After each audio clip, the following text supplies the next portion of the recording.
Okay, so in this video, I'm going to start with an example how to go with journal entries. We are going to take a sum, जिसमें 10 to 11 transactions will be there, and we are going to pass one by one the whole all the transactions, and we will see how it's going to look like. Looks like the account, the journal entries, in the proper structure. And because in the previous two videos we have done क्या rules है और क्या structure रहता है, तो हम दोनों का कॉम्बिनेशन एक सम लेके फुल फ्लैश सम लेके इसमें सॉल्व करेंगे, so that those are beginners और those are somewhere confuse with the journal entries की कैसे प्रॉपरली पास होती है, different different journal entry different different nature की, एंड क्या स्ट्रक्चर रहता है, how to write it down in a proper way, वो दोनों चीज़ों को जो है हम ले लेंगे. So here you will see you will see the sum. So with this sum we are going to start it out down. Dates मैंने नहीं लिखी है, 1 2 3 4 ही लिखा है. So we are going to treat it 1 2 3 4 को ही हम जो है डेट्स मान लेंगे, फर्स्ट सेकंड थर्ड ऐसे करके डेट्स मान लेते हैं. सो ले लेते हैं कि this is we are talking about 2020. Sorry, यहाँ पे तो आपके डेट लिखना है मुझे, तो यहाँ पे आ जाते हैं date, particulars,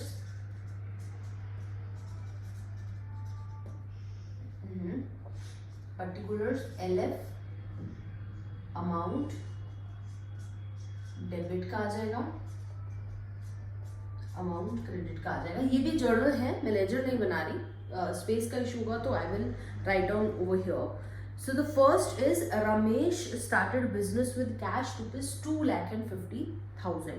Ramesh started business with cash rupees 2,50,000. Ramesh की बात हो रही है यहाँ पे और कैश की बात हो रही है यहाँ पे. मेनली दो अकाउंट है, रमेश और कैश. रमेश नेचुरल पर्सन है, so Ramesh is going to be personal nature, और कैश एसेट है, रियल नेचर की है तो रियल नेचर का हो जाएगा.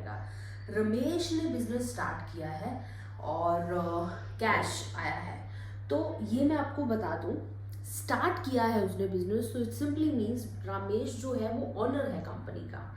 तो कभी भी ऑनर कुछ कर रहा है कंपनी में, या तो पैसा लेके आ रहा है या पैसा निकाल रहा है, तो उसके लिए हम उस पर्सन का अकाउंट कभी नहीं ओपन करेंगे.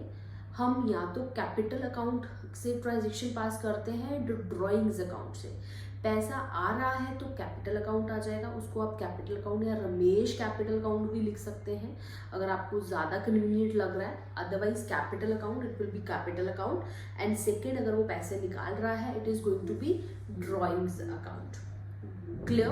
सो रमेश अकाउंट की जगह पे आएगा capital, because he is the owner. कैसे पता चलेगा कि फर्स्ट ट्रांजेक्शन या स्टार्टेड या उसका लिखा होगा ऑनर है वो. ठीक है जी, रमेश है और आपका कैपिटल आ रही है और कैश में आ रही है. So cash is coming in the business, cash is coming in the business. तो आएगा cash what come, real account की नेचर का रूल क्या कहता है, डेबिट व्हाट कम्स इन. तो कैश अकाउंट क्या हो जाएगा आपका यहाँ पे, debit. Cash account debit. And this is your 2020-22 की फर्स्ट एंट्री में लिख देती हूँ. टू रमेश जो है, he is the giver. Ramesh दे रहा है पैसे, तो he is the giver. Debit the receiver, credit the giver. Credit giver को करते हैं, तो यहाँ पे रमेश कैपिटल या कैपिटल अकाउंट को आप क्या कर देंगे, क्रेडिट. सो कितने का आ रहा था, 2,50,000. सो 2,50,000 की एंट्री पास कर देंगे यहाँ पे हम. ठीक है जी, this is going to happen, 2,50,000 cash to capital. और इसी में आप नरेशन लिख सकते हैं if you want to. Cash proper लिख लीजिए, मेरे पास स्पेस इशू है तो I am just writing down it. Cash as capital, और you can write it down being cash coming in the business, 2,50,000 as capital by Ramesh. ठीक है जी, तो ये पहला आपका हो गया, पहली ट्रांजेक्शन. सेकेंड ट्रांजेक्शन देख रहे हैं अब हम. Second transaction is deposited cash into bank. ये मैंने पिछली वीडियो में भी जब हम स्ट्रक्चर कर रहे थे उसमें कर लिया था. That is deposited cash into bank. Cash भी रियल नेचर, बैंक भी रियल और पर्सनल नेचर। डिपॉजिट क्या है कैश बैंक में, तो कैश जो है वो going out from the business है और बैंक में आ रहा है, तो बैंक में coming in the business.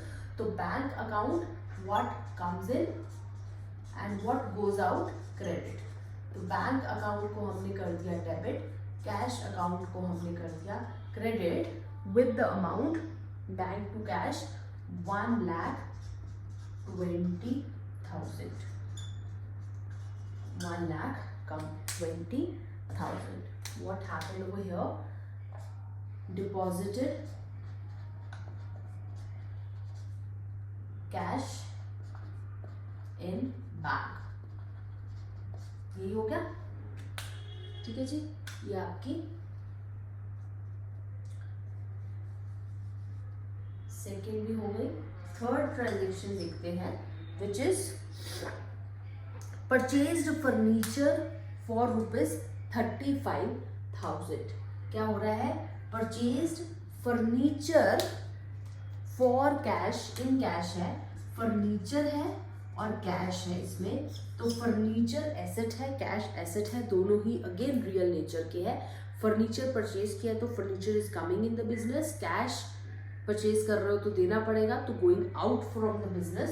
So furniture come आ रहा है बिजनेस में, तो जो आता है व्हाट कम्स इन, उसको हम क्या करते हैं? डेबिट। तो फर्नीचर अकाउंट डेबिट, जो जा रहा है उसको हम क्या करते हैं? क्रेडिट। तो कैश अकाउंट को क्रेडिट कर दिया। कितने की पेमेंट है? 35,000 की। 35,000 से दोनों साइड पे हमने एंट्रीज डाल दी and this is going to be furniture purchased, being a furniture purchased, ठीक है जी। तो ये आपकी थर्ड वाली जर्नल एंट्री भी पास हो गई। तो इधर तक कहाँ गई मैं? So next one is important, which is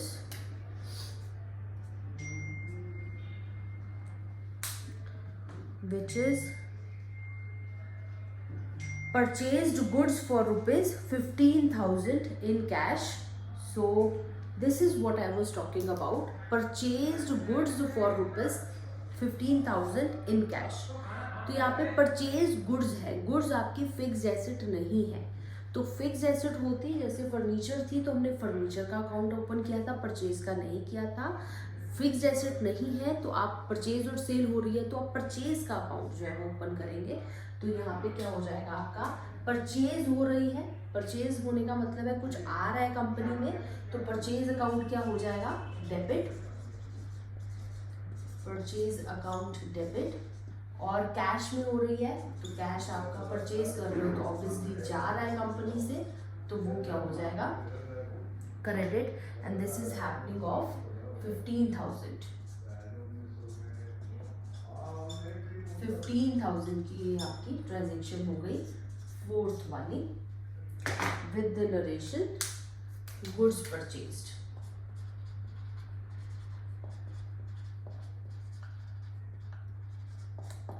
ठीक है जी, goods purchased. So 4 transactions are done. Next one is fifth one, that is your purchased goods from दीपक। अब ये बड़ी इंपॉर्टेंट आपको रहेगी, परचेज्ड गुड्स फ्रॉम दीपक।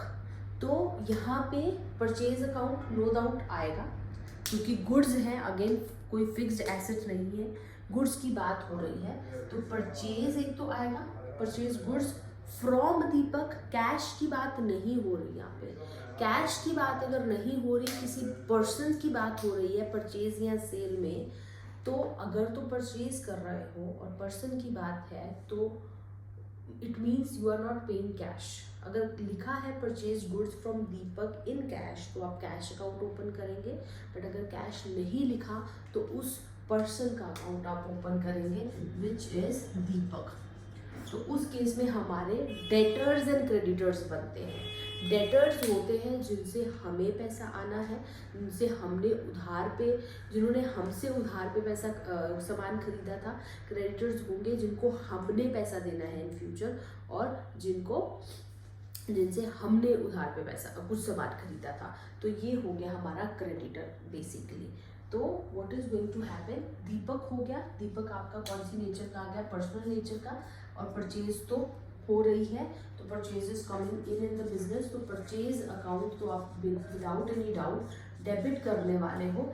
दीपक जो है परचेज्ड गुड्स फ्रॉम दीपक किया है ना, तो परचेज अकाउंट डेबिट। अब दीपक जो है, क्योंकि इससे हमने गुड्स परचेज की है, he is the giver over here, तो हम क्या करने वाले हैं टू दीपक का अकाउंट, और जब भी हम उसको पेमेंट कर देंगे तो दीपक का अकाउंट जो है यहाँ से खत्म हो जाएगा, और ये एंट्री होगी आपकी 12,000 की। 12,000 की ट्रांजेक्शन हुई है, ठीक है जी, 12,000। और यहाँ पे आप लिख देंगे goods purchased again from Deepak, ठीक है जी। This is done with it your first 5 transactions. Now there is next one, that is your sold goods of rupees 37,000 to Mohan in cash. ये 5th थी आपकी। So now the 6th, उससे पहले हम ये लिख देते हैं date, particulars, LF, rupees debit, rupees credit, ठीक है जी। So what is going to happen, 6th number पे आपका आ गया जो मैंने बोला, that is sold goods of rupees 37,000 to Mohan in cash. तो यहाँ पे ध्यान दीजिए व्हाट आई सेड, परचेज या सेल के केस में अगर कैश लिखा है तो कैश अकाउंट ही ओपन होगा।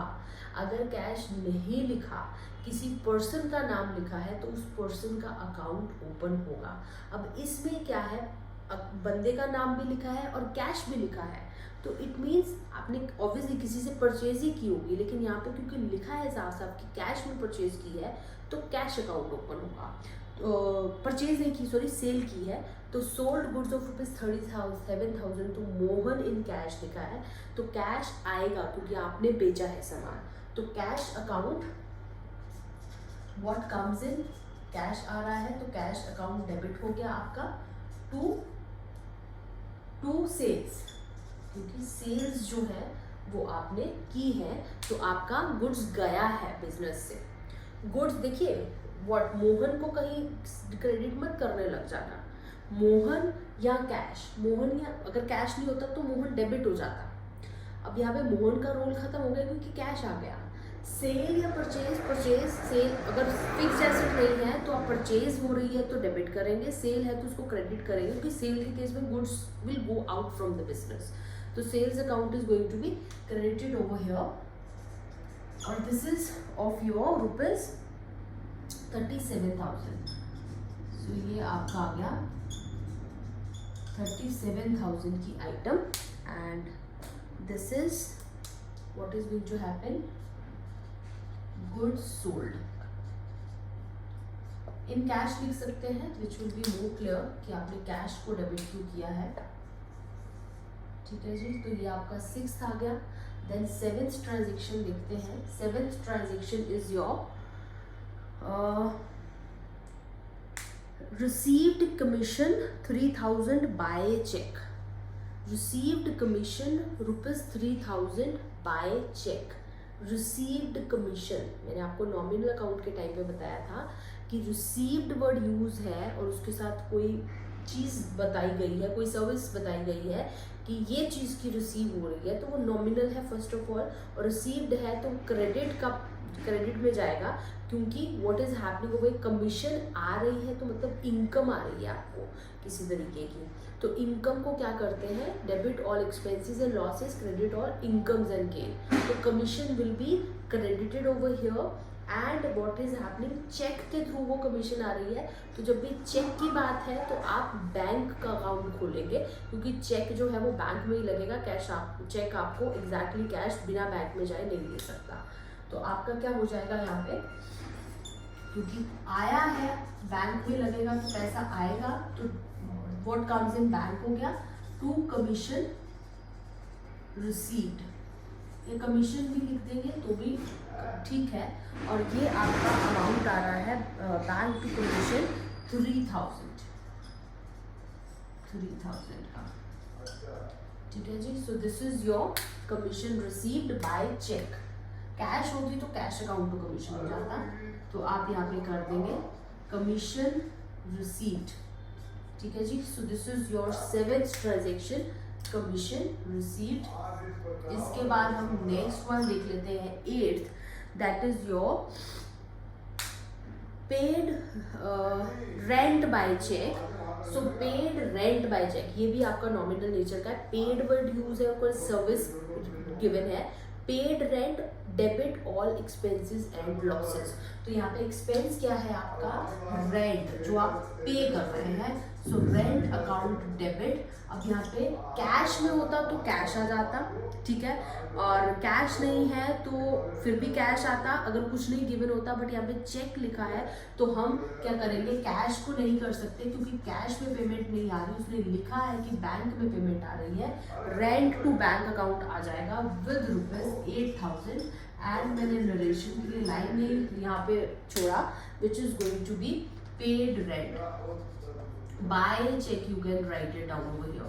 So with this is done, only 8 transactions were there and we have passed all the 8, 1 2 5 and 6 7 8. So this is how we will go with it. Next I will go with compound journal entry, जिसमें एक से ज़्यादा debit या एक से ज़्यादा credit हम accounts को करते हैं। So it will be in the next video only. So this is when there is only 1 debit and 1 credit case. Next video I am going to talk about compound journal entries. Thank you.